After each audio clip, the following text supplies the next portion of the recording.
हरे राम राम राम हरे हरे, हरे कृष्ण कृष्ण कृष्ण हरे हरे।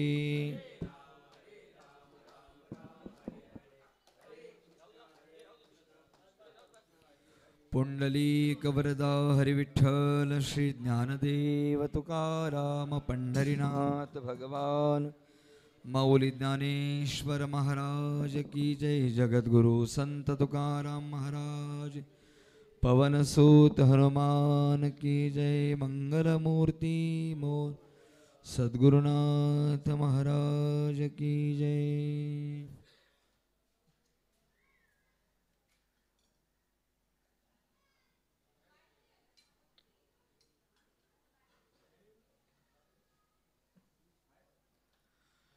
ब्रह्मानंदं परमसुखदं केवलं ज्ञानमूर्तिं द्वन्द्वातीतं गगनसदृशं तत्त्वमस्यादिलक्ष्यम् एकं नित्यं विमलमचलं सर्वधी साक्षिभूतम् भावातीतं त्रिगुणरहितं सद्गुरुं तं नमामि। वसुदेवसुतं देवं कंसचाणूरमर्दनं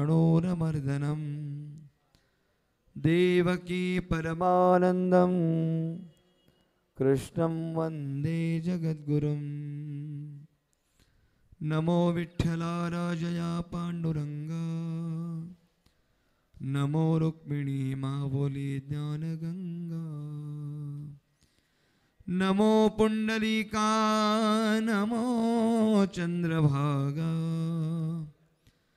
नमस्कार माझा रुक्मिणी पांडुरंगा। ओम नमो ज्ञानेश्वरा करुणाकरा दयाळा, पावन झालो चराचरी। नमो सद्गुरु तुकया ज्ञानदीपा, नमो सद्गुरु सच्चिदानंद रूपा, नमो सद्गुरु भक्त कल्याण मूर्ति, नमो सद्गुरु भास्करा पूर्ण कीर्ती। सेवे लागी सेवक झालो तुमच्या लागलो निज चरणा, अहो स्वामी तुकया देवा। यावरी न करावा अभेरु आता अभिनव वाग्विलासिनी, जे चातुर्यार्थ कला कामिनी ते शारदा विश्वमोहिनी।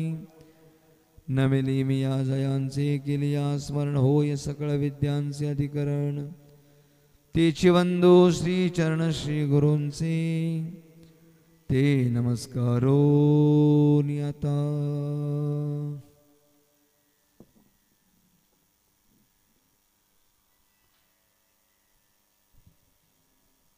यम यम वापी स्मरण भावम,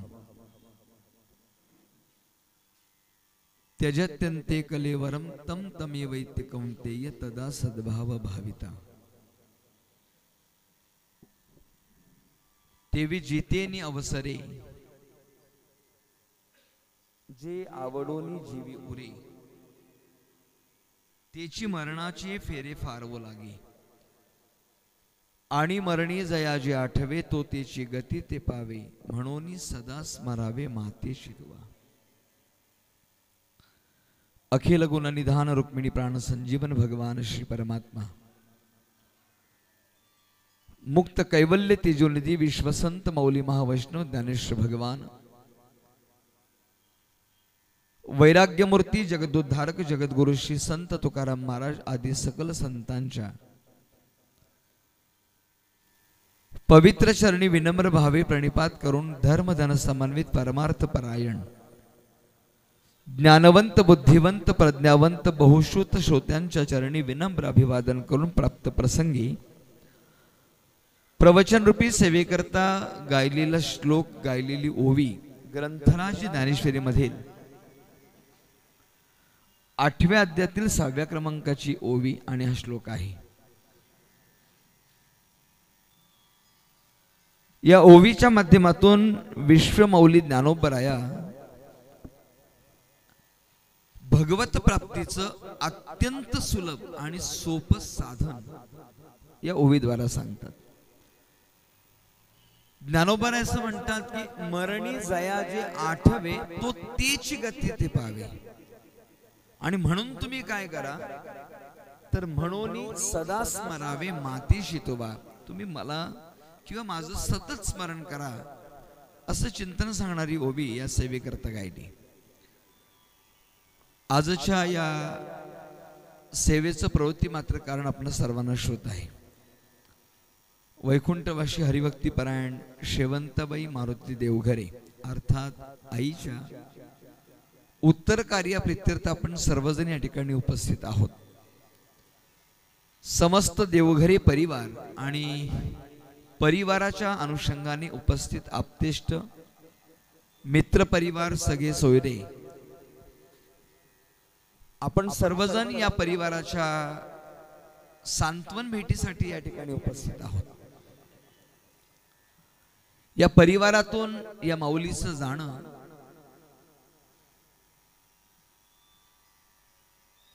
नियत धर्माप्रमाणे झालेलं आहे. म्हणजे उपजे ते नाशे नाशिले ते पुनरपी दिसे ये घटिका यंत्र जैसे परिभ्रमेगा या न्यायानं. आणि म्हणून त्यांच्या उत्तर कार्य प्रित्यर्थाने या परिवारानं आयोजित केलेली ही प्रवचन सेवा अशोकदादांनी मला फोनद्वारा संपर्क केला. काकांचा फोन आहे आणि तुमच्या सगळ्यांच्या दर्शनाचा योग आहे. अनेक वेळा अनेक ठिकाणी एक विधान मी करून गेलो. मानवी जीवनामध्ये ज्या वेळेला माता पित्यांचं जाणं होतं त्यावेळेला जीवनामध्ये पोरकेपण येतं. खरं तर या माऊलीचा विचार केला, समस्त परिवाराचा विचार केला तर सुरुवातीच्या काळापासून अत्यंत मेहनत आणि काबाड कष्ट करून आपल्या मुलांचं संगोपन केलेलं हे कुटुंब आहे. मला वाटते माझ्यापेक्षा आपण सर्वजण ज्ञाती आहात.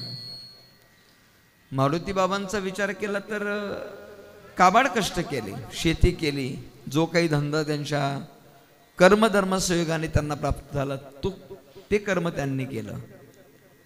या माऊलीचा विचार केला तर या माऊलींनी अत्यंत कष्ट केले. पण कष्ट करत असताना संतांना अभिप्रेत धन कसं कमवलं पाहिजे त्याचे एक सुलभ विचार आपल्या मुलांकडे सांगितला. तो विचार म्हणजे काय तर जोडून या धन उत्तम व्यवहार आहे. मुलांना अशा प्रकारचा संस्कार दिला की आपल्याला धन कमवणं ही नितांत गरज आहे, पण कमवलं जाणारं धन हे नीतिमूल्याचा विचार करून कमवलं पाहिजे. याचा अर्थ काय? काबाड कष्ट करा, शरीराला कष्ट झाले तरी चालतील, पण दुसऱ्याचं अनितीने न घेता घाम गाळून कष्ट करून ते पैसे कसे कमवावेत याचा संस्कार त्यांनी या माऊलीनं मुलांवर दिला. एक लक्षात घ्या मंडळी, जीवनामध्ये मातापित्यांनी केलेला संस्कार हा मुलांच्या हिताचाच असतो. आई मुलांवर संस्कार करण्याचं कार्य करते आणि काका बाप त्याचं संगोपन करतो. हा नियम आहे. मी अनेक वेळा हे विधान केलं आणि करत आलो. मला ते फार आवडतं म्हणून मी बोलून जातो. जीवनामध्ये आईने संस्कार करावेत आणि बापाने त्याचं संगोपन करावं. बघा ती मुलं समाज हितोपयोगी आली. समाजाच्या हिताच्या दृष्टिकोनातून त्यांनी कार्य केलं, समाज प्रेरक त्यांनी कार्य केलं. मग ते कार्य करण्यासाठी मुलांवर संस्कार करण्याचं कार्य आई करते. तुम्हाला मी असंख्य उदाहरणं दिली की ज्या उदाहरणाच्या माध्यमातून तुम्हाला हा सिद्धांत मला पटवतील की आईने केलेले संस्कार आणि बापाने केलेलं संगोपन. थोडंसं व्यावहारिकदृष्ट्या बोलू का? पर्यावरण दिन म्हटलं की शासन आम्हाला एक गोष्ट अंमलात आणायला सांगतं. ती गोष्ट म्हणजे कोणती? तर झाडे लावा आणि झाडे जगवा. पर्यावरण दिन म्हटलं की अख्ख्या देशभर झाडं लावली जातात. पण काका त्यातली गंमत सांगू का? झाडं लावायचं काम सगळ्यांनी केलं, जगवले कोणी? ही त्यातली शोकांतिक आहे ना. करा ऍडजस्ट आता. ही नको वाटलं तर करा. ही त्यातली शोकांतिक आहे. झाडं लावणं महत्वाचं आहे हो, पण त्याच्यापेक्षा जास्त जगवणं महत्वाचं आहे. लावायला कोणी लावेल? आणि सध्याची परिस्थिती जर आपण पाहिली तर सध्या एक नवीन पद्धतच निघाली बा. अभिष्ट चिंतन 16 असला की झाड प्रेझेंट केलं जातं.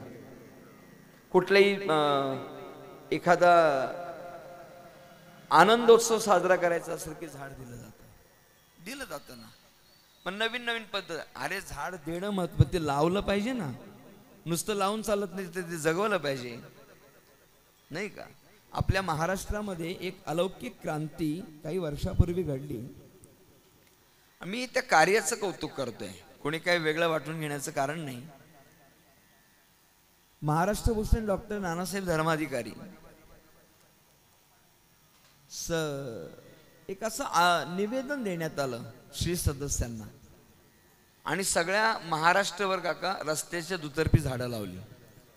श्री सदस्यांनी झाडं लावली, मला त्याचं कौतुक बिलकुल नाही. मला कौतुक कशाचं वाटतं, ज्यांनी झाड लावलं त्यांनी ते झाड जगेपर्यंत लक्ष दिलं, याचं कौतुक आहे. मी ती माणसं बघितली दादा. काय केलं त्या लोकांनी, झाड उन्हाळ्यामध्ये त्याला आळी करून पाणी घातलं, पावसाळ्यामध्ये त्याला भर दिली, गुराढोरांपासून त्याचं संरक्षण करण्याकरता त्याला जाळी केली, कुंपण केलं. आज ती झाडं रस्त्याच्या दुतर्फी वाढलेली आहेत. अहो नाही कोणाला त्याचा फायदा, पण एखादा पांतस्त सावली घेण्याकरता बसेल ना तिथे. लक्षात आलं का. लागलेलं झाड हे त्या कुणाकरता, आपल्याकरता नाही होणार, कदाचित ज्याने लावलं त्याच्याकरता पण नाही होणार, पण एखादा पांतस्त प्रवास करता करता एखादा भिक्षुक, एखादा व्यावसायिक, तो व्यावसायिक तर झाडाखाली आश्रय घेईल की नाही, तो सुखाने थांबेल की नाही तिथे. सांगण्याचा मुद्दा काय आहे की मानवी जीवनामध्ये संस्कार करण्याचं काम ज्या दिवशी आई करते, वडील त्याचं संगोपन करतात, आणि या दोन गोष्टी ज्या वेळेला सिद्ध होतात ना, तीच माणसं समाजहिताची किंवा समाज उपयोगी झालेली आपल्याला पाहायला मिळतं. उदाहरण अनेक देता येतील. सगळ्यांच्या पाठातलं आणि सगळ्यांना आवडणारं उदाहरण म्हणजे हिंदवी स्वराज्य संस्थापक छत्रपती शिवाजी महाराज, जो सगळ्यांच्या हृदयाचा एक भाग होऊन बसलेला आहे. छत्रपती शिवरायांचा इतिहास जर आपण लक्षात घेतला तर आपल्या लक्षात येईल, छत्रपती शिवाजी महाराज घडवण्याकरता आता ते महाशंभूचाच अवतार आहे. अरे पण घडवण्याकरता महासाहेब जिजाऊचा विचार केला पाहिजे, छत्रपती शहाजी राजांचा त्याग लक्षात घेतला पाहिजे. एका पाश्चात्य तत्ववेत्यानं, बळा समोरचा मॉनिटर दे, एका पाश्चात्य तत्ववेत्यानं छत्रपती शिवरायांवर पुस्तक लिहिलं छान. आणि मग ते पुस्तक लिहित असताना त्याचं लिखाण पूर्ण झालं, आणि लिखाण पूर्ण झाल्यानंतर पुस्तक त्यांनी ठेवून दिलं.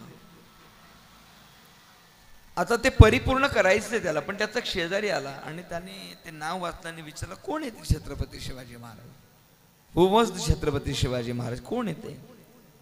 त्या तत्ववेत्यानं त्या प्रश्नाचं उत्तर दिलं, Chhatrapati Shivaji Maharaj was the great leader in Indian history. तो तत्ववेत्ता काका असं म्हणतो की छत्रपती शिवाजी महाराज म्हणजे सर्वसामान्य व्यक्ती नसून महाराष्ट्राच्या नव्हे तर भारताच्या इतिहासातला महनीय राजा. मला कौतुक त्या वाक्याचं असं वाटतं की महाराष्ट्रातला एक जाणता राजा, आणि त्याचं कौतुक पाश्चात्य तत्ववेत्ता करतो, आणि तत्ववेत्ता लिखाण करत असताना महाराष्ट्रापुरता मर्यादित न ठेवता भारताच्या इतिहासातला महनीय राजा म्हणतो. भारताचे इतिहास कायचे राजे झाले नाही का, भरपूर झाले हो, भरपूर झाले. पण छत्रपती शिवाजी महाराजांना अग्रगण्य जाणता राजा होण्याचा सन्मान मिळण्याचं कारण काय असेल तर मासाहेब जिजाऊंना केलेलं संस्कार आहेत. छत्रपती शिवरायांच्या पाठीमागे शहाजीराजांचा त्याग आहे. हा विचार जितका महत्वाचा आहे, मी सांगण्याचं कारण इतकंच आहे की माऊलीचा संस्कार आणि वडिलांचं संस्काराचं संगोपन, या दोन गोष्टी मानवी जीवनामध्ये खूप महत्वाच्या ठरतात. आज या आईचा विचार केला तर परवा सहज भेटी करता ज्यावेळी या परिवारामध्ये मी आलो, तेवढे माऊलीनं मुलांकरता काय काय काबाड कष्ट केले. मग अगदी मोलमजुरीपासून आज मुलं इतकी सुखात नांदतात, अगदी नजर पोचणार नाही एवढ्या मोठ्या महालामध्ये ही मुलं राहतात. पण या महालाचा आनंद उपभोगण्याच्या पाठीमागे आईच्या आणि वडिलांच्या कष्टाचा पाया किती मजबूत असेल हे आपल्याला विसरता येणार नाही. कारण त्या दोघांच्या कष्टाचा पाया या भव्य दिव्य इमारतीला आहे आणि त्या इमारतीवर आज ही मुलं फार सुखात नांदतात.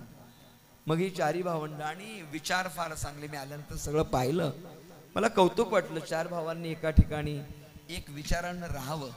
मला जे संस्कार मिळणं खूप महत्वाचं आहे, खूप महत्वाचं आहे. आणि अत्यंत काबाड कष्टानं या माऊलीने या मुलांचं संगोपन केलं. ज्ञानोबांची उभी सांगू का?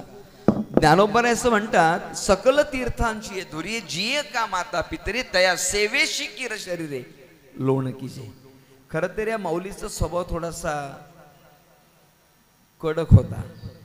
याला मी वेगळा शब्द खर्ची घालू शकतो, पण तो शब्द तिथं योग्य ठरणार नाही. त्याचं कारण असं आहे, स्वभावामध्ये असलेला राग, हा राग कधी कधी स्वावलंबीपणाचं लक्षण असू शकतं. माझं काम मलाच करायचे, दुसऱ्याने केलेलं आवडत नाही, हा स्वभाव रागाचा नाही, हा स्वभाव स्वावलंबनाचा. लक्षात ठेवा. हा म्हणजे माझ्या शरीराचं कुठलीही सेवा माझ्या मुलांना, माझ्या लेकींना, माझ्या सुनांना, माझ्या नातवांना करू नये, हा स्वभाव तिचा होता. मग या स्वभावाचा गुण लक्षात घेतात. ही स्वावलंबी मंडळी आहेत, जुनी लोक स्वावलंबी राहतात. आणि या स्वावलंबनाचा भाग, सेवा आपल्या मुलांना केली पाहिजे असं काही नाही. पण ज्ञानोबा असं म्हणतात की तीर्थाचं पुण्य, तीर्थक्षेत्राच्या भ्रमणाचं पुण्य, त्यानंतर तीर्थाचं स्नान केल्याचं पुण्य, भगवत प्राप्तीचं पुण्य, हे जर सगळ्या पुण्याची प्राप्ती जर करायची असेल तर बाकी ठिकाणी जाऊच नका. सकल तीर्थाची ये धुरे जिये का माता पितरे त्या सेवेशी किर शरीरे लोन कीजे. माता पित्यांची सेवा करा, तीर्थ तुमच्या पायाजवळ येतील. हे मी सांगत नाही, ज्ञानोबरांची 10व्या अध्यायातील 207 क्रमांकाची ओवी आहे. या ओवीद्वारा ज्ञानोबा असं म्हणतात, तीर्थाला जाऊ नका असं नाही. तीर्थ काय सोपं आहे का हो? तीर्थाला जायचं म्हटलं तर तुमच्याकडे आर्थिक धन पाहिजे, पैसा पाहिजे. बरं, काही मंडळींकडे पैसे पण शरीर स्वास्थ्य नीट नाही, चालणं होत नाही, बसणं होत नाही, हो की नाही? सगळ्याच गोष्टी व्याधीने त्रस्त आहे. मग तीर्थाकरता, तीर्थस्नाना करता, त्रिवेणी संगमाच्या स्नाना करता, तीर्थाच्या भ्रमणा करता तुम्हाला अनेक गोष्टीची अडचणी तुम्हाला सामोरं जावं लागेल. पण महाराज म्हणतात, या सगळ्या अडचणीवर मात करायची असेल तर एकच करा, तुम्ही माता पित्यांची सेवा करा, तीर्थ तुमच्या जवळ येतील. उदाहरण तर कितीतरी आहेत, कितीतरी उदाहरण आहेत. पण एकच उदाहरण सांगतो, सर्वश्रुत आणि सर्व परिचित असणार भक्त पुंडलिक. पुंडलिक काय केले? परब्रह्म उभे केले. मला म्हणतात काय केलं त्या पुंडलिकानं? काहीच केलं नाही, परब्रह्म उभे केले. केवळ आणि केवळ माता पित्यांच्या सेवेचं फळ, केवळ माता पित्यांच्या सेवेचं फळ. पूर्व इतिहास पाहिलं तर पुंडलिक ह्या माता पित्यांची सेवा करत नव्हता. मग तो काय करायचा? तीर्थाला निघाला आणि आमची जुनी मंडळी भजन गायची. माता पित्यांच्या गळ्याला दोरी आणि बाईल खांद्यावर पुंडलिक तीर्थयात्रा करे. काय तीर्थयात्रा गमतीची वा. आई वडिलांच्या गळ्याला दोरी बांधायची, त्यांना फरफट चालवायचं, त्यांना बायकोला खांद्यावर घेऊन चालायचं. ही काय तीर्थयात्रा होऊ शकते का? पण पुंडलिकाची अशी तीर्थयात्रा होती. आणि मग ती तीर्थयात्रा करत असताना एक दिवस त्याच्या समोर 3 सुंदर स्त्रिया त्याने पाहिल्या. खरं तर अगोदर त्या खूप मलिन होत्या. आणि मग त्या मलिन स्त्रिया पाहिल्या, काही 10-15 मिनिटाचा कालावधी असेल, त्यावेळेला घटिका असेल. आणि मग त्याने पाहिलं तर जाताना त्या मलिन होत्या, पण येताना मात्र त्या फार सुंदर दिसायला लागल्या. जाताना मलिन असलेल्या स्त्रिया येताना इतक्या सुंदर कशा काय झाल्या? त्यालाही प्रश्न पडला की असं भारतातलं कोणतं ब्युटी पार्लर आहे की जे इतकं सुंदर लगेच करतं बुवा? त्याला आश्चर्य वाटलं असेल त्या काळात. मग त्यांनी जवळ गेला आणि त्यांनी प्रश्न केला, कोण आहात आपण? मग त्यांनी सांगितलं, आम्ही गंगा जमुना सरस्वती. म्हणजे तुम्हाला मी जाताना पाहिलं, तुम्ही तर फारच मलिन होतात, मग आता येताना इतकं सुंदर कशा काय? तेव्हा त्या बोलू लागल्या, म्हणजे तुझ्यासारखे पापी लोक, वाक्य नीट ऐका, तुझ्यासारखे पापी लोक आमच्या पात्रामध्ये स्नान करतात. तुमचं पाप आम्ही घेतो, तुम्हाला पुण्य प्रदान करतो. तुमचं पाप आम्ही घेतल्या कारणामुळं आम्हाला मलिनता येते, आम्हाला मालिन्यता येते. मग आम्ही काय करतो? कुकुट स्वामींसारख्या महापुरुषांची, सत्पुरुषाची, महात्म्याची सेवा जाऊन करतो. परिणामी आम्हाला ते पावित्र्य परत मिळतं. हे सगळं चिंतन संपलं. पुंडलिकाला आश्चर्य कुठं वाटलं असेल, तुमच्यासारखे पापी लोक. आता पुंडलिक कुठे चाललाय? तीर्थाला निघाला का नाही? मग तीर्थाला जाणं पाप लक्षण आहे का? त्याला आश्चर्य वाटलं, या असं का म्हणाल्या तुमच्यासारखे पापी लोक? याचा अर्थ असा होतो, मी तीर्थयात्राला निघालेलो असताना मी पापी कसा का असू शकतो? मग त्यांनी विचारलं, बाकीचं सगळं ठीक आहे, पण मी पापी कसा काय? त्यांनी सांगितलं, अरे वेड्या, ज्या माता पित्यांची सेवा करून तीर्थ तुझ्या जवळ येतील त्यांना तू फरफटच चालवलंय, आणि ज्या बायकोची सेवा त्यांच्याकडून करून घेतली पाहिजे किंवा बायकोने ज्यांची सेवा केली पाहिजे तिला खांद्यावर घेऊन चाललाय, तुला कुठलं पुण्य मिळेल? आणि मग त्याच्या लक्षात आलं, आणि मग त्यांनी पुंडलिकाने काय केलं, तिथून पुढे माता पित्यांची सेवा करायला सुरुवात केली. काय गंमत आहे महाराज, माता पित्यांच्या सेवेचं फळ इतकं अलौकिक आहे. विश्वाचा मालक त्या पुंडलिकाच्या भेटी करता गेला. हो, युगे 28 विटेवरी उभा, वामांगी रखुमाई दिसे दिव्य शोभा, पुंडलिकाचे भेटी परब्रह्म आलेगा. काय भाषा आहे? पुंडलिकाचे भेटी परब्रह्म आलेगा, चरणी वाहे भीमा उद्धरी जगा. पुंडलिकाचे भेटी परब्रह्म आलेगा, त्याला आणावं लागलं नाही, आले. मिस कॉल नाही दिला या म्हणून, आले, यावं लागलं. कशासाठी यावं लागलं? पुंडलिकाच्या भावार्था गोकुळीहून झाला येता, निज प्रेम भक्ती भक्ता घ्या घ्या आता म्हणत असे. हे केवळ फळ कशाचं असेल तर संत तुकोबराय सांगतात, पुंडलिकाने माता पित्याची सेवा केल्याचं फळ आहे. माता पित्यांची सेवा करिता विठ्ठल आणिला सखा, कशी रे विठ झोकली पुंडलिका. अरे पुंड्या किती मातलास तू, का रे पुंड्या मातलासी?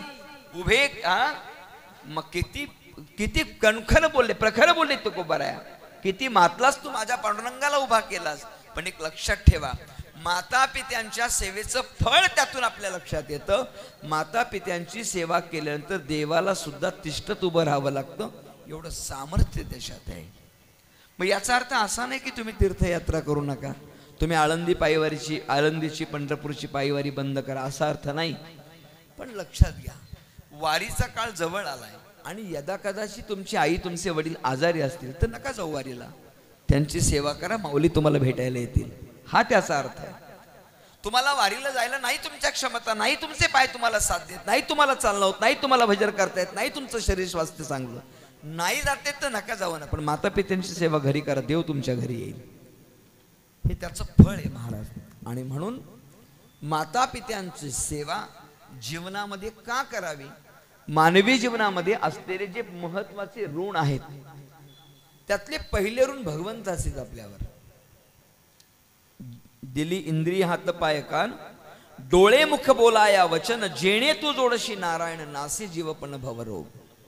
हे भगवंताचे ऋण आहे. जेणे हा जीव दिला दान, तयाचे करीन चिंतन. महाराज असं म्हणतात की त्या भगवान परमात्म्याचे आपल्यावर उपकार आहेत. पहिले की त्या भगवान परमात्म्याने अनमोल किमतीचा आपल्याला नरदेह दिलाय, आणि म्हणून त्याची सेवा करा, पहिले उपकार.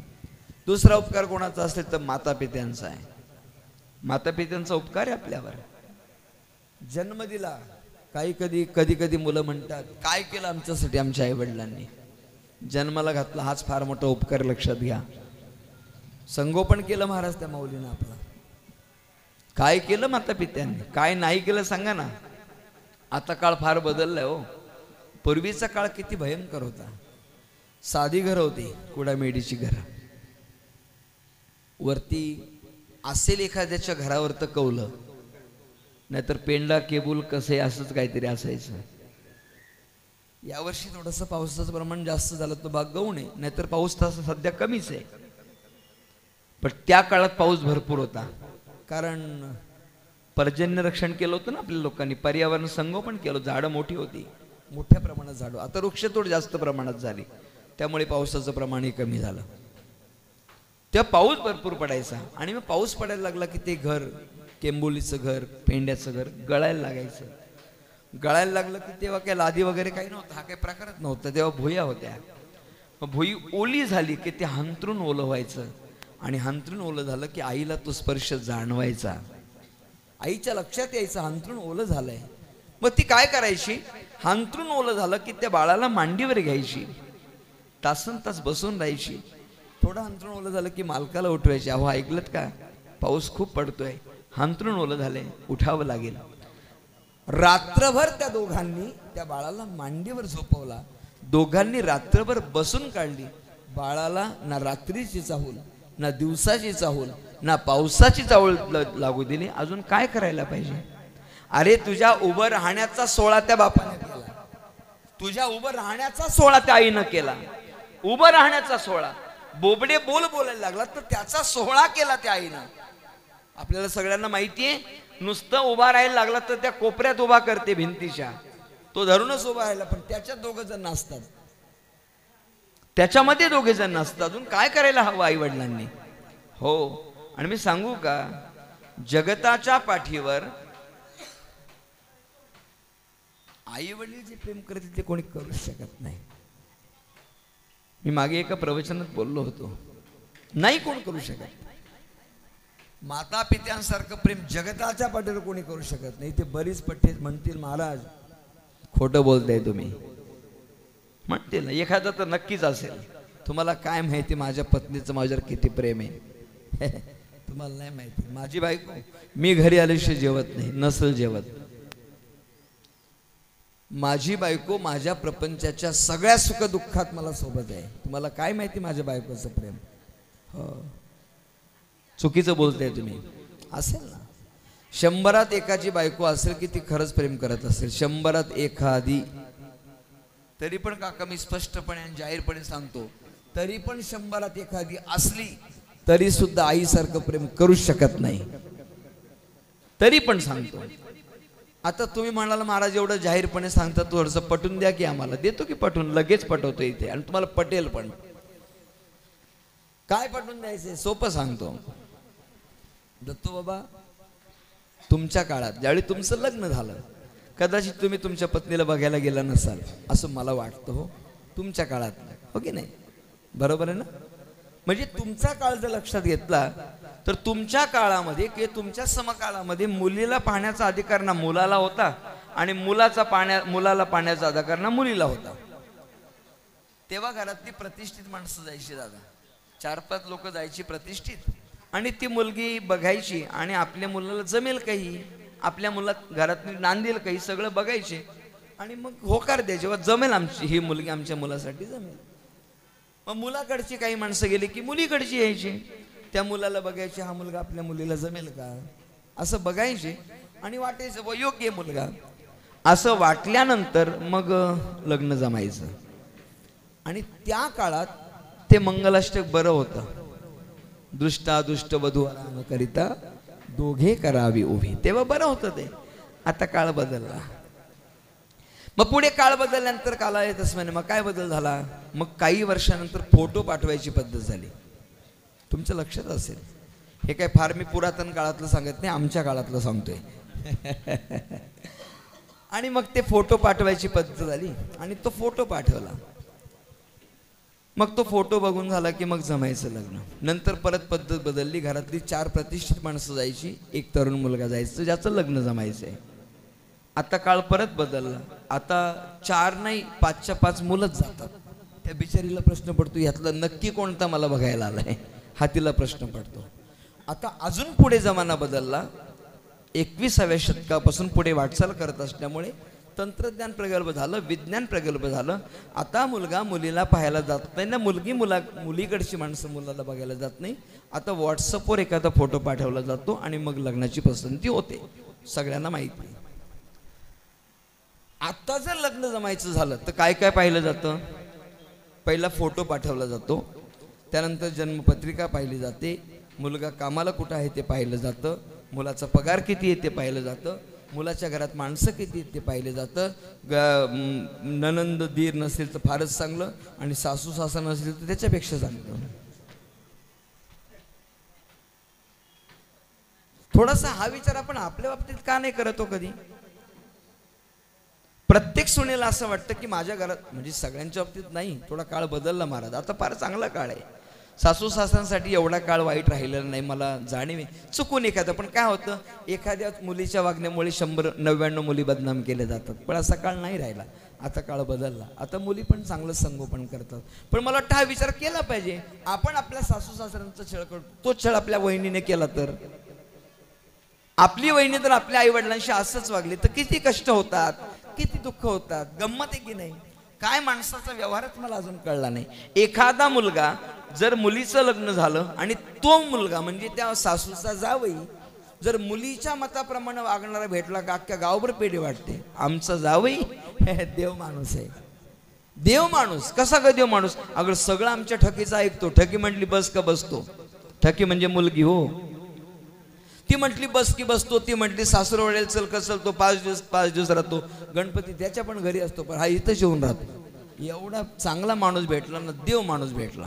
म्हणजे मुलीचं ऐकणारा भेटला का जावे देव माणूस. आणि मुलांनी सुनेचं ऐकल्यावर आमचा पप्या. अहो बैल आहे, बैल बायकोचा. म्हणजे त्याने ऐकलं तर बायकोचं बैल. काय उपराट आहे बुवा, कसं उपराट आहे बघा ना. साधं गणित आहे की नाही? मग हाच विचार करूया ना. सासू सासऱ्यांचा तसं काही छळ होत नाही. काळ बदलला महाराज. मग ती मुलगी तो फोटो पाहते आणि पसंती करते. माझं विधान नीट ऐका. तिने सगळं बघितलं, पगार पाहिला, नोकरी पाहिली, पैसा बघितला, त्याच्या घरात कोण कोण आहे ते पाहिलं, त्याचं राहतं घर कसं आहे तेही बघितलं. आता नवीन पद्धत निघाली, आता जमीन आहे का बघतात. मुलाकडे जमीन किती, तशी का लगेच शेतावर जाणार आहे लावणी करायला, पण जमीन आहे का पाहिले जाते. चला हा सगळा गौण भाग आहे. मला काय सांगायचं नीट ऐका. हे सगळं त्या मुलीने पाहिलं, सगळं मुलीने पाहिलं. मुलीचा फोटो मुलाकडे गेला, मुलाचा फोटो मुलीकडे गेला आणि त्या मुलाने त्या मुलीला पसंत केली, मुलीने मुलाला पसंत केला. काका यातली गंमत सांगू का? काय गंमत आहे यातली? गंमत अशी आहे बाबा, त्या मुलीनं त्या मुलाचा फोटो आणि त्या मुलानं त्या मुलीचा फोटो किती वेळा पाहिला असेल दिवसभरातून? कमीत कमी 50 वेळा, कमीत कमी. बरं नुसता नाही बघितला. तुमच्याकडे साधा मोबाईल असेल तर नाही लक्षात येणार, पण पटून देतो, झूम करून बघितलं. झूम म्हणजे अगदी जवळ निरखून पाहिला. आणि खरं सांगू का, हे सगळं तिने तुमचं तपासलं आणि मग तुमची बायको तुमच्यावर प्रेम करायला लागली. आता मला प्रामाणिकपणे सांगा, तुमच्या आईनं अर्थात आपल्या आईनं यातलं आपलं काय तपासलं? काका काहीच नाही तपासलं. तो मुलगा दिसतो कसा नाही तिला माहिती. त्याला भविष्यात पगार किती नाही त्याला माहिती. हा मुलगा सद्गुणी आहे का अवगुणी आहे नाही माहिती. पण सांगू का, ज्या दिवशी ती दवाखान्यात गेली आणि डॉक्टरने सांगितलं बाई आता जपून चाल बरं का, का तू आता एकटी नाही, तू एका बाळाची आई होणार आहेस. महाराज प्रामाणिकपणे सांगतो, तेव्हापासून तिने प्रत्येक पाऊल जपून टाकलं. तिच्यासाठी नाही, तिच्या बाळासाठी. ज्या बाळाला तिनं पाहिलं नाही, जो बाळ दिसतो कसा माहिती नाही, प्रत्येक पाऊल प्रत्येक गोष्टीचा, तिच्या आवडत्या गोष्टींचा पण तिनं त्याग केला. केवळ फक्त बाळासाठी, फक्त बाळासाठी त्याग करते. किती प्रेम करते. डॉक्टरने सांगितलं थंड खायचं नाही, नाही खाणार. तिखट खायचं नाही, नाही खाणार. सगळ्याचा त्याग. हो, कुटुंबामध्ये सगळी माणसं एकत्र आहे. चला रे आज आपण सगळे एकत्र आहोत, आईस्क्रीमची पार्टी करूया. हे मला ना काणू बरं का, का तिला आवडत नाही? आवडते तिला, पण ती म्हणते मी खाल्ली तर माझ्या बाळाला त्रास होईल. बरं केवळ केवळ बाळ जन्माला येईपर्यंत त्याग नाही, बाळ लहानाचं मोठं होईपर्यंत त्याग आहे. कारण तिला माहिती आहे मी माझं स्तनपान याला करत असताना माझं रक्त याला मी पाजणार आहे, त्याच्यामुळे त्याला इतकं प्रेम कोण करतं? कोण करतं? समाजामध्ये प्रेम केलं जातं पण काहीतरी देतात म्हणून, नाहीतर कोण प्रेम करणार आहे? पण माता पिता, स्वामी तिन्ही जगाचा आई विना भिकारी, उगाच म्हटलंय का? पण स्वामी तिन्ही जगाचा आई बापा विना भिकारी असं म्हणायला पाहिजे होतं. आई कळते बाप कळत नाही, दुर्दैव आहे. पण दोघं प्रेम करतात. मला चिंतनाचा मुद्दा असा आहे की आपल्या जीवनामध्ये निस्वार्थ प्रेम करणारा घटक जर कोण असेल तर ते माता पिता आहेत. मी हे केवळ एवढ्यासाठी सांगतो, या माऊलीनं फार काबाड कष्ट केलं. वडिलांनी काबाड कष्ट केले आणि कष्ट करून केलेल्या कष्टाचं फळ हा एवढा मोठा प्रापंचिक मोठा डौलारा उभा केला आणि त्या कष्टाचं फळ मुलांच्या स्वाधीन करून या जगताचा निरोप घेतला. आज सुनांनी, मुलांनी, नातवांनी फार सेवा केली. तिला काही तशी फार सेवा आवडत नव्हती. म्हणजे राग येत नव्हता, पण सेवा माझी मी करावी, माझं काम मी करावं, असं स्वावलंबी जीवन होतं. पण या समस्त कुटुंबानं या माऊलीची तिच्या प्राप्तव्य आजारपणाच्या काळामध्ये तिची पाहिजे ती सेवा केली. आणि सेवा करता करता या माऊलीनं जगताचा निरोप घेतला. आणि त्यांच्याच दुःखामध्ये सहभागी होण्यासाठी आपण सर्वजण उपस्थित आहोत. आणि तद्निमित्तानं या परिवारानं मला सेवेचं आमंत्रण दिलं. तुमच्या सगळ्यांच्या दर्शनाचा योग आहे. या सेवेकरता जो श्लोक, जी ओवी मी गायली, ती ओवी ग्रंथराज ज्ञानेश्वरीमधील 8व्या अध्यायातील 6व्या श्लोकावर चिंतन करणारी. याच्यामध्ये काय सांगितलंय तर महाराज असं म्हणतात, आणि मरणी जया जे आठवे तो तेची गती ती पावे, म्हणून सदा स्मरावी मातीची तवा. मानवी जीवनातलं नेमकं उद्दिष्ट काय? एक विचारवंत असं म्हणतो, not failure but small aim is a crime. अपयश आलं तरी चालेल, पण उद्दिष्ट मोठं असावं. अपयश येऊ द्या, आलं तरी काय फरक पडत नाही, पण उद्दिष्ट मोठं पाहिजे. तुम्हाला सांगू का महाराज, जीवनामध्ये उद्दिष्ट मोठं ठेवलं आणि तुम्ही अपयशी झालात तरी कौतुक आहे, कौतुकच होतं. मी उदाहरण सांगत असतो. आपल्या कडावमध्ये शिवजयंतीच्या निमित्ताने कुस्तींचा आखाडा ठेवला असतो. कधी असतो मला माहिती नाही, मी फक्त उदाहरण सांगतोय. तिकडे भूपतराव साहेबांच्या बाजूला ते शेत आहे, मी ते 2-3 वेळा ते मैदान बघितलंय. कशा निमित्ताने असतं मला फक्त उदाहरण सांगायचे. आपल्या धापया मंदिरामध्ये अक्षय तृतीयाला कुस्तींचा आखाडा असतो. मग कुस्तींचा आखाडा असताना जागतिक कीर्तीचा पहलवान दारासिंग तिथे आला. आता ते नाहीत आपल्यात, पण आले.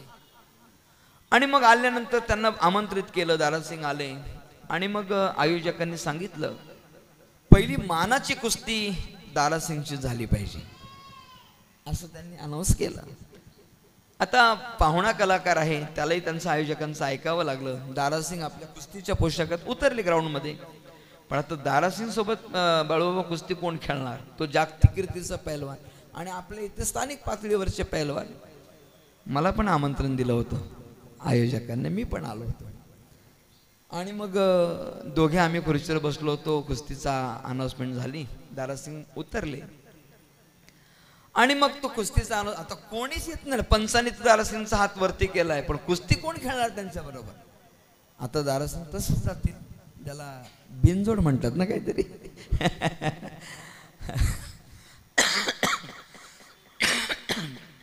माझा थोडासा स्वाभिमान जागा झाला आणि मी विचार केला, आपल्या इथं एवढ्या लांबून येतो, तसं जाऊ द्यायचं नाही, मला हारलो तरी चालेल, पण आपण उतरायचं म्हणजे कोण? मी म्हणलं हारलो तरी चालेल, पण याला तसं जाऊ द्यायचं नाही. जातो म्हणजे काय? आपला अपमान करून जातो का? कर्जत तालुक्यामध्ये आला, आपल्या जिल्ह्यामध्ये आला आणि दारासिंग तसं कसं जाईल? जाऊ द्यायचं, भले हारलो तरी चालेल, पण खेळायची कुस्ती. कोणीच तयार होत नाही. मी हातवरती केला, मी खेळणार आहे. सगळे आले, फुलाची काका आले, निमशे दादा आले, बाळ. अरे कशाला प्रवीण माई येड लावून घेते? तो दारासिंग तुझा हाड शिल्लक ठेवणार नाही, हे सगळ्यांनी विनंती केली. मी म्हटलं मी ऐकणार नाही. ते म्हणले खूपच हट्टी आहे, हा खूपच हट्टी आहे. म्हणे नाही ऐकणार. फुलाजी काका गेले आणि ॲम्ब्युलन्सला फोन लावून ठेवला.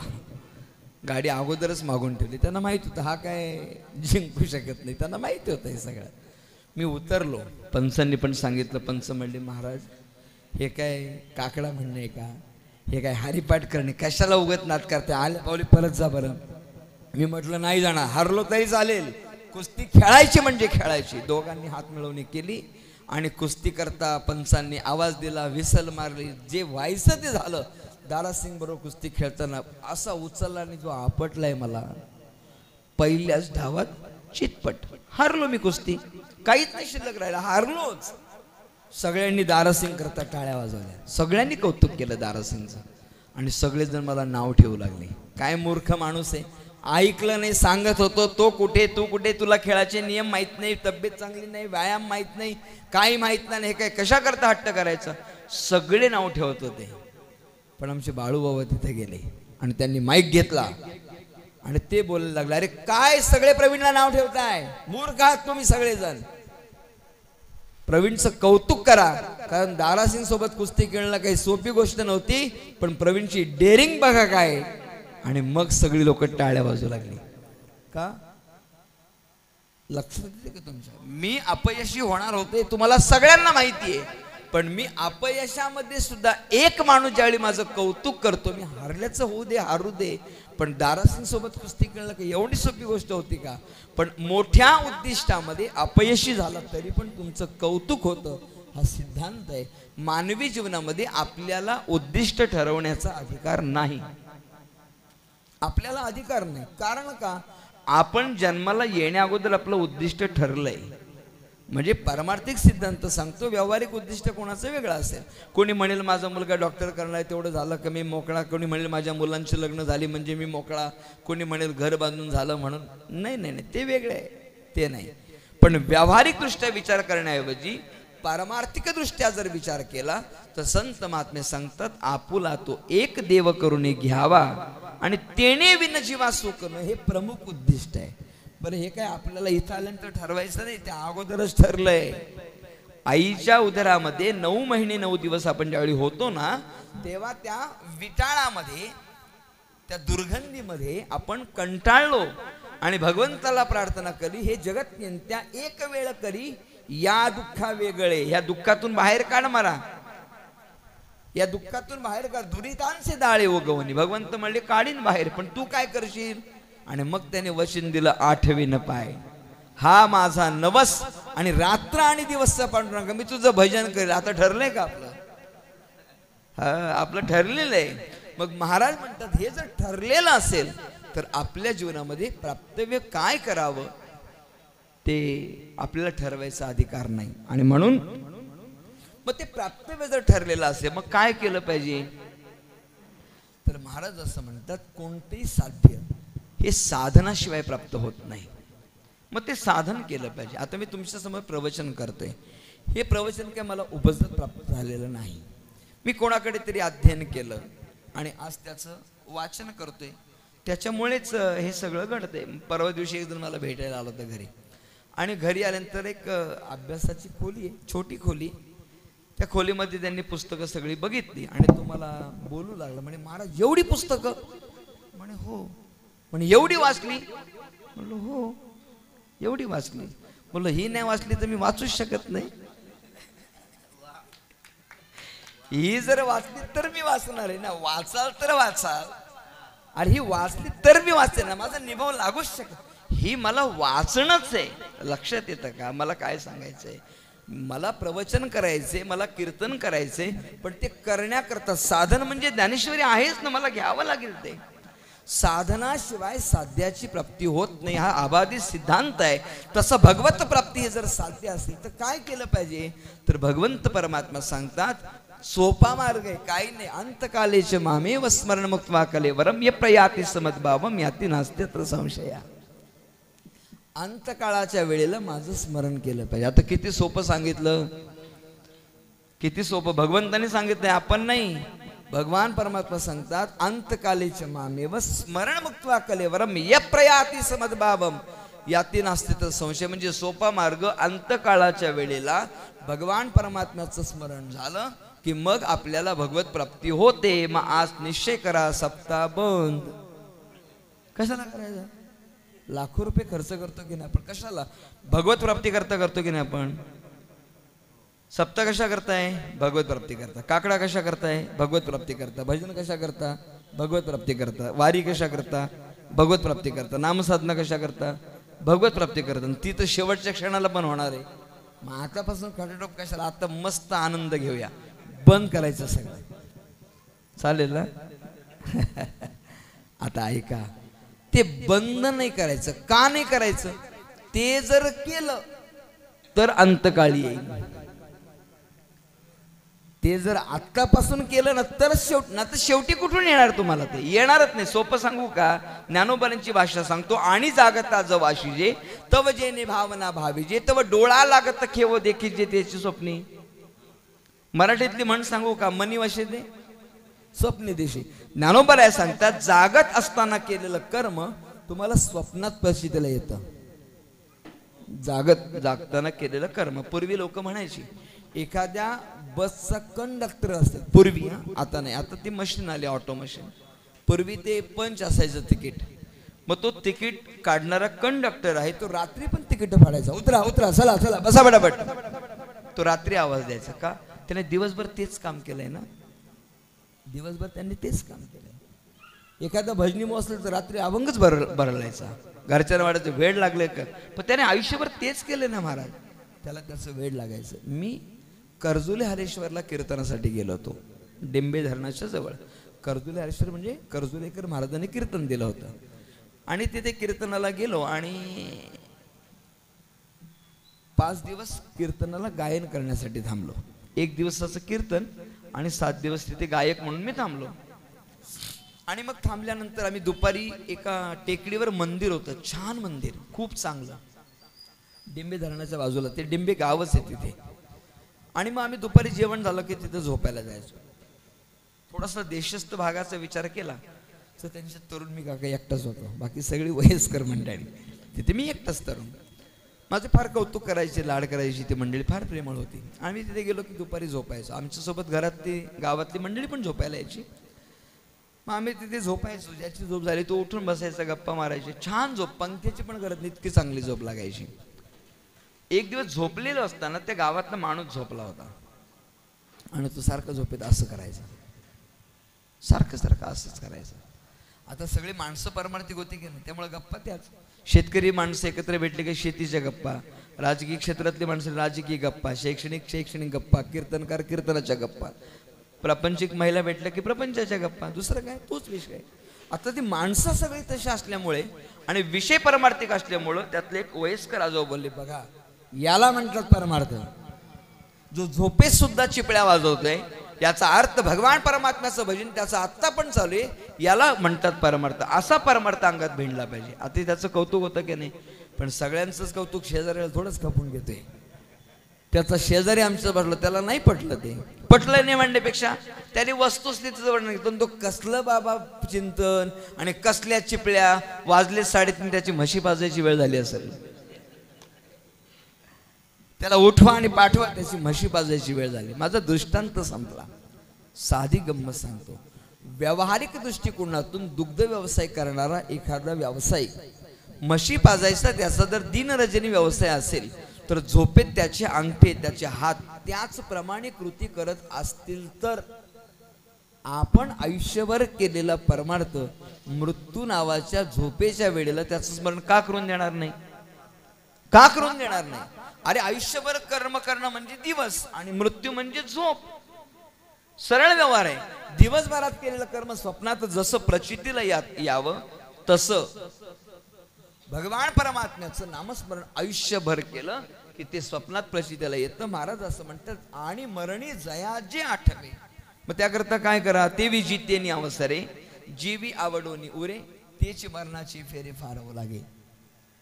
ते मरणाच्या वेळेला अंत समयाला त्या ठिकाणी आपल्याला त्याचं स्मरण होतं. भागवतातली एक ओवी बाबा सुंदर, त्याला प्रमाण तुकोबाऱ्यांचं आहे. कोणतं? जड भरत राजा हरणी गर्भा गेला आणि घाला तो घातला वासनेने. प्रमाणे त्याला भागवतामध्ये ओवी अशी नाथबाबांची.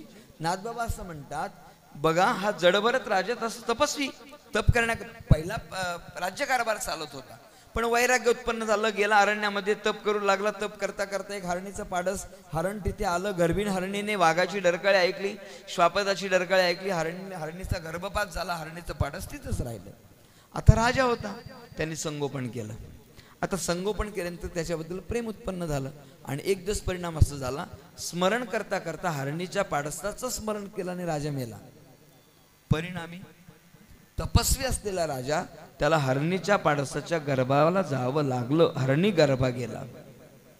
मग नाथबाबा असं म्हणतात, मृगाचे निस्मरणेने मला तो मृग जन्म पावला. मृग म्हणजे हरिण. मृगाचे निस्मरणेने मला तो मृग जन्म पावला. मग श्रीकृष्ण स्मरणेने मला तो श्रीकृष्णाची झाला, यांची का नाही होणार, का नाही होणार? मग हरणीच्या पाडसाचं स्मरण केलं आणि देह ठेवला तर हरणीच्या पाडसाला जातो. तुम्ही कृष्णाचं भजन करा, कृष्ण जन्माला जाल, का नाही होणार? देवस्वरूप का होणार नाही? मग ते होण्याकरता आपण मरणी जया जे आठवे तो तेची गती ते पावे, हा जर सिद्धांत असेल तर तुम्ही काय करा, म्हणून तुवा स्मरावे मातेची तुवा. म्हणून सदा स्मरावी मातीची तुला. म्हणून तुम्ही काय करा, सतत त्या भगवान परमात्म्याचं, भगवंताचं स्मरण करा. त्या भगवंताचं स्मरण कसं करा, सततम कीर्तयंतो माम यतंतस्य दृढव्रतः नमस्संत क्षमां भक्त्या नित्ययुक्ता उपासते. अखंड परमात्म्याचं भजन करावं, अखंड भजन करावं. नारद महर्षी भगवंताला भेटायला आले होते, पण त्यावेळेला कृष्ण परमात्मा आणि अर्जुनाचा संवाद सुरू होता. आता दोघांचे फार प्रेमाचं नाते महाराज, भगवंताचं आणि अर्जुनाचं. मग अर्जुनाच्या गप्पा सुरू असताना अर्जुन म्हणाला, कृष्णा थोडी झोप येते आता. म्हणजे मग झोपा, काय बिघडलं. म्हणजे तसं नाही झोपायचं, मग तुझ्या मांडीवर झोपायचंय. देव झोपवतो, झोपवतो.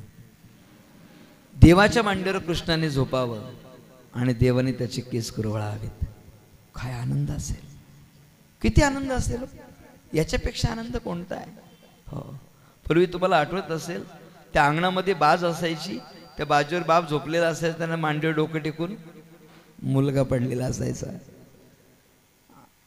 आता सगळं गणित उलटलंय, सगळे मोबाईलमध्ये आहेत. त्यामुळं मांडी गेली आणि बाज गेली आणि सगळंच गेलं. मी गंमत सांगतो, पूर्वी एवढासाच टी व्ही होता हो, छोटा, ब्लॅक अँड व्हाईट. अख्खं गाव त्याच्यावर मॅच बघत होतं आणि त्यातल्या त्यात भारत पाकिस्तानची मॅच. आणि ती जर जिंकली तर वेगळी दिवाळी साजरीच नाही करायची, दिवाळीच व्हायची गावात. कारण एवढाच टी व्ही, अख्खं गाव तिथं मॅच बघायला. बरं, ते टी व्ही पण मोठा चमत्कारिक असायचा. 2 माणसं स्पेशल, एक टी व्ही जवळ आणि एक अँटिना जवळ. टीव्ही जवळ जो होता तो कशाला, समजा पडदा आला तर बुक्का मारायचा, पडदा जायचा. आणि बाहेरचा मुंगे आला तर फिरव फिरव, आलं आलं फिरव. अरे त्याला पण मॅच बघू दे की. एवढ्याशा टीव्ही मध्ये अख्खं गाव टीव्ही मॅच बघत होतं. आता एवढा मोठा टीव्ही, भला मोठा, ज्याच्याकडे रिमोट तोच मालक. हा, लहान मुलांच्या हातात टीव्ही गेला का, काढून लावला का, बाथरूमला गेले तर रिमोट घेऊन जातील, तिथं नाही ठेवत ते. सोबत घेऊन जातील. बाप वडिलांकडे भेटला का बातम्या, मुलांकडे भेटलं का मॅच, आईकडे भेटलं का आई कुठं काय करते, आई कुठं काय करते, आई टीव्ही बघते, आई काय करते नाही का. आईकडे रिमोट गेला का आई फोडणी द्यायची, परत एक भाग बघायचा, परत वर फोडणी गेली करपून तिकडं. 17 मसाला चव नाही कशाला. पूर्वी बोट लावून तेलाची धार होती, बोट लावून बाटलीला, मी डोळ्याने पाहिलंय. पण काय चव होती. याचा अर्थ असा नाही तिचा दोष आहे, तिचा स्वयंपाक चांगला आहे, पदार्थात पण तेवढी ताकद नाही राहिली. हाही भाग आहे ना, नाही का. पूर्वी जेवणाला चव, म्हणजे त्यांचा दोष नाही हा मुळात, पण तशी पदार्थाला पण दुर्लक्ष पण आहे हो. स्वयंपाक बनवणाऱ्या स्त्रीनं त्या जेवणाकडे लक्ष दिलं पाहिजे. मला सांगायचा मुद्दा काय, तो फार काळ चांगला होता, त्या काळामध्ये ते चालायचं. हो, मग कृष्णाने त्याची केस कुरवळायची अर्जुनाने, अर्जुन झोपे जायचा. काय गंमत आहे ना बाबा, फार ताकद आहे त्याच्यात, फार ताकद आहे. आईने जर बाळाची केस कुरवळली ना तर बाळ किती पण रडते, ते झोपतच. काय गंमत आहे ना. मी थोडं निरीक्षण केलं, का चिकित्सक थोडासा विचार केला. एक फटका मारला तर ते बाळ दिवसभर बोलत नाही आईसोबत. एक फटका मारू त्या रागाने, बोलतं का बघा, जा तू माझी आईच नाही, तू आई होऊ शकत नाही माझी, वाईट आहेस तू. मला फटका मारला, दिवसभर बोलत नाही. रात्री जेवण नाही, मला जेवायचं तुझ्या हातचं, तू माझी आईच नाही होऊ शकत, तू मारलंय मला सकाळी. आई म्हणते, राजा अरे ये बाबा जेव थोडंसा, सकाळपासून बोलला नाही, तुला काय माहिती, तुझे बोबडे बोल ऐकायला मला माझा जीव तुटतो. राजा ये जवळ, चुकलं माझं, कान पकडते, ओटबशा काढते, तू म्हणशील ती शिक्षा भोगते, ये जरा जवळ राजा, जेव, सकाळपासून जेवलं नाही माझ्या हातचं. जवळ बोलवते, नाही येत, नाही जेवायचं तुझ्या हातचं, हे बघ, दोन्ही कान पकडते, माफी मागते तुझी, उठबशा काढू, काय सांगशील ते करते. बोल राजा, तू नाही बोलला दिवस चांगला नाही द्यात, बघ नाही जेवत. बघा पण याच्या पुढे असं वागलीस तर, याच्या पुढे असं वागायचं नाही, आजचा दिवस तुला माफ करतो, वाढ जेवायला. बसलो जेवायला, आणि जेवायला बसल्यानंतर रात्री झोपायला कोणाच्या पुढ्यात, तिच्याच पुढ्यात. कोणाच्या पुढ्यात, मम्मीच्या, हो की नाही. आईच्या पुढे झोपायला गेलं ते बाळ, आणि झोपायला गेल्यानंतर आईला म्हणतं, आई झोप नाही लागत, मग काय करू, गाणं म्हण की एखादं. आणि मग ती गाणं म्हणते. पूर्वी गाणी पण भारी होती. आताची गाणी रा रा रा रा ते गाणी नको ना, त्या गाण्यांचा उल्लेख इथं नको. काय गाणी होती माझ्या. आज माझ्या पाडसाला झोप का येत नाही, निंबोणीच्या झाडा मागे चंद्र झोपला ग बाई. निज निज रे शिवराया, निज रे शिवराया. बाळा जाग शिकारे वाया, बाळा जाग शिकारे वाया. निज निज रे शिवराया. काय गाणी होती महाराज. ते बाळ झोपायचं. सांगू अजून, गाणं बोलता बोलता आई त्याला फटके मारते ना, फक्त त्याला फटके म्हणत नाही, त्याला थोपटणं म्हणतात. सकाळी एक फटका मारला तर अख्खा दिवसभर बोलला नाही, झोपेपर्यंत 100 फटके मारते, लगेच झोपतं. काय गंमत आहे. पण सांगू का, सकाळच्या फटक्यामध्ये हात असा होता, थोपटताना हात असा होता. मला वाटतं कदाचित आई त्या पोकळीमध्ये तिचं प्रेम होते आणि आई त्या प्रेमाची ऊब त्याला देते, म्हणते झोप बाळा. एवढी ताकद आहे त्याच्यामध्ये. ती केस कुरवाळते. कृष्ण केस कुरवाळत होता आणि अर्जुन झोपला होता. नारद महर्षी आले आणि आल्यानंतर पाहिलं, म्हणे काय मूर्खपणा आहे, हे उलट सगळं चाललंय. देवाने झोपायला पाहिजे होतं, अर्जुनाने सेवा करायला पाहिजे होती. देवाला तर काहीच कळत नाही. मी म्हणतो देवाला कळत नाही, पण या अर्जुनाला अक्कल नको. देवाला बसून ठेवला ना, हा झोपलाय. म्हणजे देवाला झोपवायचं होतं, यांनी सेवा करायची होती. भगवंताच्या लक्षात आलं. हे थोडंसं जेलस फील करते आता, जळावृत्ती लक्षात आलं. हा काहीतरी याच्या मनात अर्जुनाबद्दल वाईट विचार आहे. आता भगवंतच येतो, सगळ्याचा नाद करावा, पण त्याचा नको. महाराज आपल्याला नाही चतुर्थी बितुर्थी, आपल्याला नाही एकादशी बिकादशी, कुठनं आणली का अजून बिकादशी. असं म्हण राजा महाराज, मला नाही उपवास निघत असं म्हण की. आपल्याला नाही तो सोमवार ना बिमवार, कुठला शब्द आणतात काय कळत नाही बुवा. इतके द्वेषाने बोलतात ना. आणि मग एक काव महाराज जरा तब्येत खालावली तुमची. अहो काय सांगायचं महाराज, तुम्हाला तर काहीच कळलं. तुम्ही बघायला पण आले. 1 महिना नुसता पाण्यावर होतो. पाण्यावर नाही राहते चतुर्थी बितुर्थी, तुला ठेवला पाण्यावरच त्याने. चतुर्थी बितुर्थी सोमवार बिमवार म्हटला होता ना तू. तुला 1 महिना पाण्यावर ठेवला, भरपाई काढली देवाने, तुला कळून पण नाही दिलं. नुसता सलाईनवरच होतो म्हणे. हे लोक फळं आणत होती, मी नाही, पिशव्या घरी चालल्या होत्या. अरे सगळ्यांचा नाटक राजा, त्याचा नको नाटक. नाही निघत, नको धरू ना, नको धरू. कोणी सांगितलं. सध्या आजारच इतके झालेत की उपवास नाही निघत महाराज, नका धरू. काही हरकत नाही, बिघडत नाही. पण कमीत कमी एवढ्या द्वेषाने तरी नका बोलू, नाही का. साधी गोष्ट आहे ना. एवढा द्वेष नाही महाराज, सोमवार निघत बरं का. आता पूर्वी धरायचो, फार चांगलं करायचो, आता नाही, थोडं जडच जातं बा. काय लागतं त्याला. पण एवढ्या द्वेषाने बोललं. आमच्या गळ्यात आहे का माळ आहे का फाळ आहे. फाळ टाक गळ्यात भिण गाव बरं. आमच्या गळ्यात काय माळ आहे का काय. काय भाषा आहे बा. माणसं सुधारले भाषा. कसं काय बरं बरं आहे म्हणून तर आलो ना. अरे हो, तर दम टाकशील का नाही. एखाद्याला बघायला गेलो, आता आलो, मेल्यावर यायचं. आता मला काय माहिती, तुम्हाला तेव्हाच आलो असतो. आता आलाय बघायला तर बघ जरा, बोल त्याच्याशी. तुम्ही आलात ना, फार बरं वाटतं बरं का. आता तुम्ही आलात ना, आता खरं सांगू का, बघा माझी 1 सलाईन आज कमी होईल का. तुम्ही भेटलात ना, आता मला सलाईनचे तुमच्याशी बोलला का बरं वाटतं. बोल की, असं काय लागतं बोलायला. नुसता द्वेष हो. आणि मग भगवंतांनी लक्षात आलं. भगवंत म्हणले, नारदा कधी आलात. म्हणे आत्ता चालू. या की इकडं. म्हणे कशाला चाललंय तुमचं, चालू द्या. म्हणे या, मला थोडं काम लागलं. काय करायचं. काही नका करू, मला थोडं काम लागलं, मी करून येतो, तोपर्यंत बस. आता एकतर ते चित्र डोळ्यांना चांगलं वाटत नव्हतं. आता नारद महर्षींना भगवंताच्या जागेवर बसवलं आणि भगवंत कामाला चाललेत. आणि भगवंत सांगतात, नारदा काळजी घ्या बरं का, माझा अर्जुन उठेल. अर्जुन उठेल, त्याला उठू देऊ नका. हळूच मांडी घाला, हालचाल करू नका, त्याला झोप लागली. आणि एक काम करा, त्याची केस कुरवाळा. माझ्या अर्जुनाची झोप मोडवता कामा नये. किती प्रेम असेल हो, किती प्रेम असेल. माझ्या अर्जुनाची झोप मोडवू देऊ नका बरं का. झोपला येतो. आणि मग काका मी लाडू उपभोगलेत बरं का.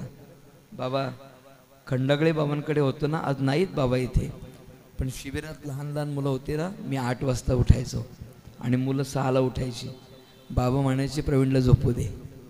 हे मी उपभोगले महाराज. मी बाबा नाही येत आज आपल्यामध्ये, पण माझ्यावर फार प्रेम केले त्या महात्म्यानं. मला मरेपर्यंत नाही विसरता येणार. मला फार कौतुक आहे त्या गोष्टीचं. आणि मग भगवंताने सांगितलं अर्जुनाला उठू नको. आता केस एकतर आधीच हे चित्र बरोबर किती राग आला असते नारद महर्षींना. असं वाटायचं सगळे केस उपटून टाकू का काय, एवढा राग आला होता. पण करतात काय, काहीच नाही करू शकत, काही करू शकत नाही. केस कुरवाळत होते, वातावरण सगळं शांत झालं आणि तेवढ्याच कृष्ण नामाचा ध्वनी ऐकू यायला लागला. फक्त कृष्ण ऐकायला येत होता. नारद महर्षी बघायला लागले, कुठे बरं ऐकायला लागले. सगळीकडे तपास करू लागले, पण कुठे ऐकायला ते हेच काही कळेना, कुठे ऐकलं ते कळेना.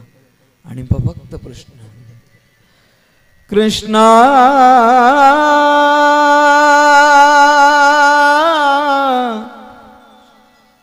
कृष्णा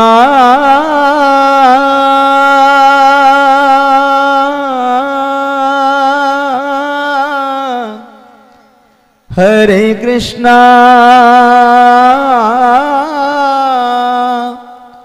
हरे हरे. इथे रामानंद सागरांनी गायलं ते. श्रीकृष्ण गोविंद हरे मुरारे, हे नाथ नारायण वासुदेवा. फक्त भजन. कुठून आवाज येतोय हा. आणि मग लक्षात आलं, हा भजन अर्जुन करत नाही, हे भजन मी पण करत नाही, हे भजन कोणच करत नाही. तर अर्जुनाच्या रोम रोमातून कृष्ण नामाचं भजन येत होतं. काय भजन असेल. म्हणून सदा स्मरावे मातेची तो. याप्रमाणे ज्ञानोबऱ्यांचं प्रमाण सांगतो. ज्ञानदेवा मौन जपमाळ अंतरी आणि धरोनी श्रीहरी जपे सदा. ते भजन तसं व्हावं. हा ओडिता ओहम ओहम सोहम ओहम हा जप आहे बरं का. एवढा उघड सांगायचा नाही हो, हा जप आहे. पण नामदेव महाराजांनी उघड सांगितला. नामदेव महाराज म्हणतात, धरी दे मना तू विश्वास या नामी, अखंड राम नामी ओळखी धरी, जप करी ऐसा अखंड खंडे ना निशिदिनी मना होय जागा. कसा जप करायचा. ओढताना ओम म्हणायचं, सोडताना सोम म्हणायचं. अखंडित सोहम सोहम सोहम सोहम सोहम सोम. सोहम म्हणजे ते मीच आहे, तत्वमसी तत्वमसी, अहम ब्रह्मास्मी, माझ्यापेक्षा ब्रह्म वेगळं नाही, मीच परमात्मा. तुकोबारांची भाषा. मी तो वासुदेव तत्वता, कळो येईल विचारिता, आहे आहे ठाऊक सभाग्य संता, नाही तुझ्या अनिक मागू दागा. या अनुषंगाने महाराज, अरे बापरे, असं महाराज म्हणतात की आपण त्या भगवंताचं काका सांगत चालायचं हो. महाराज असं म्हणतात, तुम्ही पण मग्न झालात. आणि म्हणून परमात्मा सांगतात की त्या भगवंताचं स्मरण काय केलं पाहिजे. आणि मरणी जया ते झालं ना महाराज, की परिणामी भगवान परमात्म्याची प्राप्ती होते, त्याच्या स्वरूपाला प्राप्त होते. भगवंताला शेवटची प्रार्थना. वाणीला पूर्णविराम. मला नको अजून काय होतं. बरं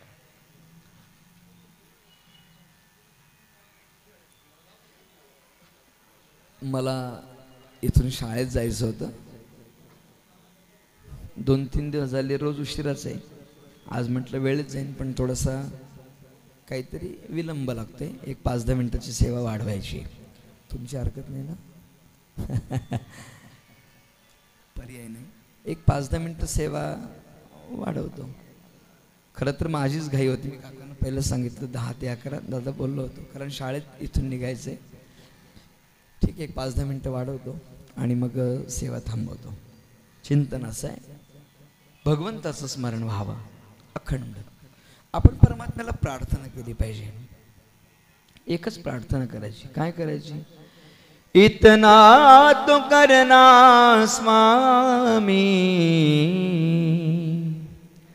जब प्राण तन से निकले. या शरीरातून जेव्हा प्राण निघेल ना तेव्हा स्वामीला सांगा इतना एवढंच करा. काय करा? श्री गंगा जी का तट हो, जमुना जी का बंसी बट हो, मेरा सावरा निकट हो, जब प्राण तन से निकले. भगवंताला अशी प्रार्थना करूया, हे जगत नियंत्या ज्या वेळेला या शरीरातून ही प्राणज्योत मावळणार आहे त्यावेळेला एकतर तुझं स्मरण व्हावं, राम राम म्हणता जावो माझा प्राण. तुझं स्मरण करता करता या शरीरातून ही चैतन्यमयी शक्ती निघून जावी आणि त्याकरता अखंडित तुझं स्मरण व्हावं. तुम्हाला सगळ्यांना माहिती आहे, भक्त काय मनुष्य योनीत जन्माला असं नाही. रामभक्त हनुमंतरायांचा विचार केला तर हनुमंतरा हे मरकट योनीमध्ये जन्माला आले. हा, मरकट योनीमध्ये. आणि रामभक्त जटायूंचा विचार केला तर पक्षी होता.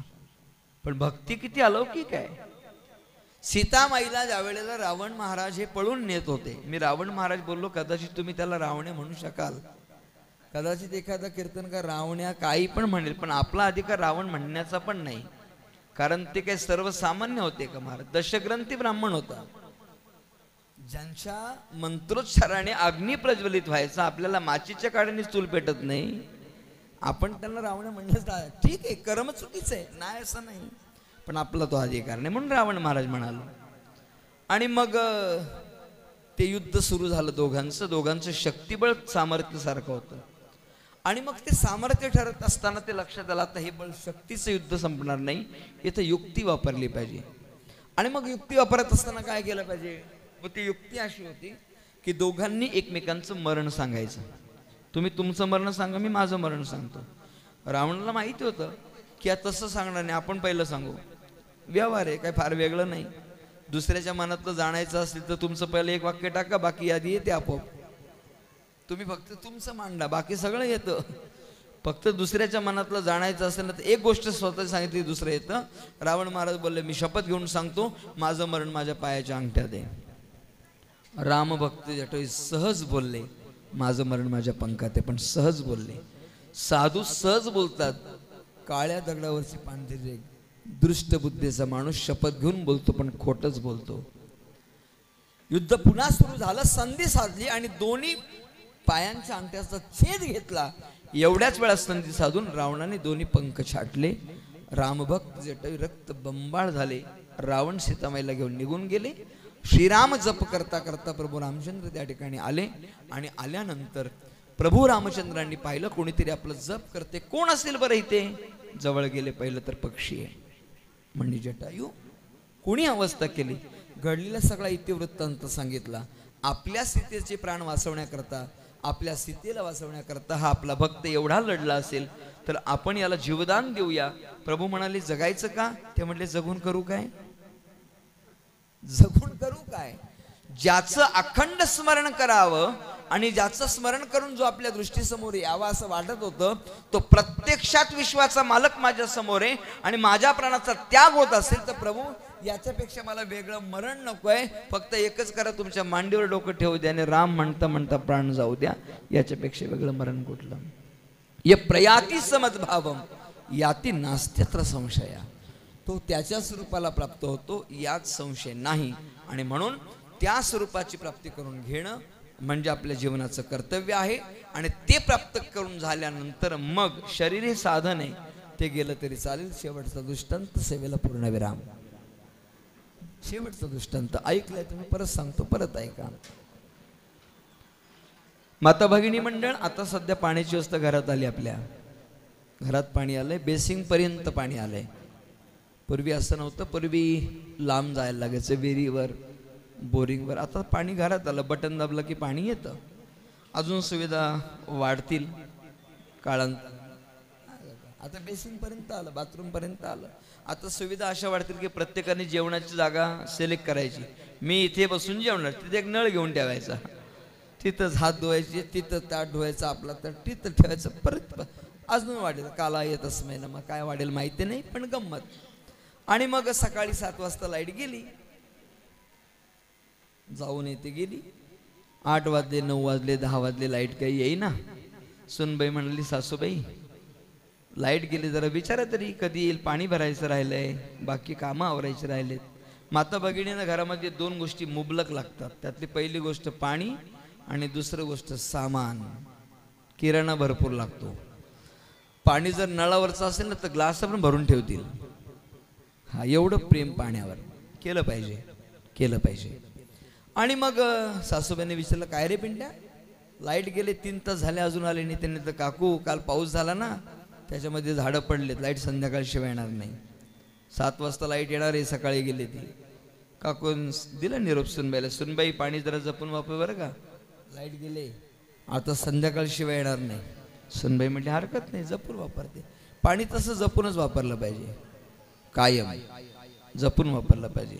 शासन सांगतं आम्हाला, पाणी अडवा, पाणी जिरवा. शासनाचं कोण ऐकतं? आम्ही पाणी अडवा, पाणी जिरवा नाही, आम्ही भावकी अडवा ना भावकीची जिरवा. आमचं झालं उलट गणित आहे. महाराज 5 लाख 10 गेले तरी चालतील, पण दादाच्या पुरीपेक्षा भारी झालं पाहिजे. येडपण आहे. दादाच्या पुरीपेक्षा भारी लग्न करतो पैसे घालून. अरे पैसे नको घालू, दादाच्या पुरीपेक्षा भारीच लग्न होईल. फक्त तुझ्या मुलीचं लग्न असेल ना, तेव्हा दादाच्या घरी जा, दादाला हात जोड आणि दादाला प्रार्थना कर, दादा तुझ्या पोरीचं लग्न आहे, आपल्या पप्पीचं लग्न आहे, ये बरं का लग्नाला. झालं गेलं विसरून जा दादा. एक विनंती आहे तुला, काही देऊ नको, भरपूर दिले, तुझ्या आशीर्वादाने सगळं भेटलंय. फक्त मांडवाच्या दाराशी उभा राहा आणि आलेल्या लोकांचं पाहुणचार कर. तुमच्या मुलीचं लग्न नाही थाटत झालं तर हल्लो. लोकांना काही जेवू घालतो, पंचपक्वान्न, पाणीपुरी, गुलाबजाम, बासुंदी.